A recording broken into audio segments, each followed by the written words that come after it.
के गरिरहेको रुपेश? वृत्तचित्रमा रङ भरेको। वृत्तचित्रमा रङ भरेको। प्रकृतिले के लेखिरहेको?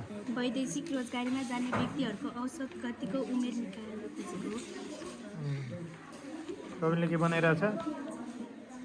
स्तम्भ चित्र। स्तम्भ चित्र। विनमले के बनाइरहेको? एरोप्लेन बनाइरहेको। के को लागि यो? Cover page? यो रिपोर्टको लागि? गङ्गालाले के बनाइरहेको? वृत्तचित्र। वृत्तचित्र।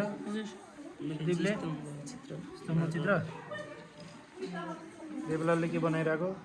यो हाम्रो यो प्रोजेक्टको अगाडिको कभर बनाउने कभर पेज।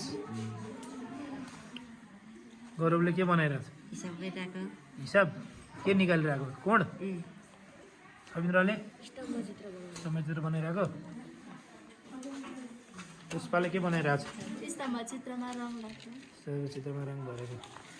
अनिकाले उमेरको औसत गति। उमेरको औसत निकालिरहेको। क्रिस्टिनाले के बनाइरहेको? स्तम्भ चित्रमा रङ भरेको। प्रविशाले नामहरू लेखेको। कभर पेज बनाइरहेको। कभर पेज डिजाइन होइन। मिल्नाले के गरिरहेको? वृत्तचित्र बनाइरहेको। ल र विद्यार्थी भाइ बहिनीहरू तीनवटा ग्रुपमा विभाजित भएर यो तेस्रो ग्रुप होइन, यो दोस्रो ग्रुप साइटार ग्रुप, यो चाहिँ पहिलो ग्रुप कोलन्जर ग्रुप।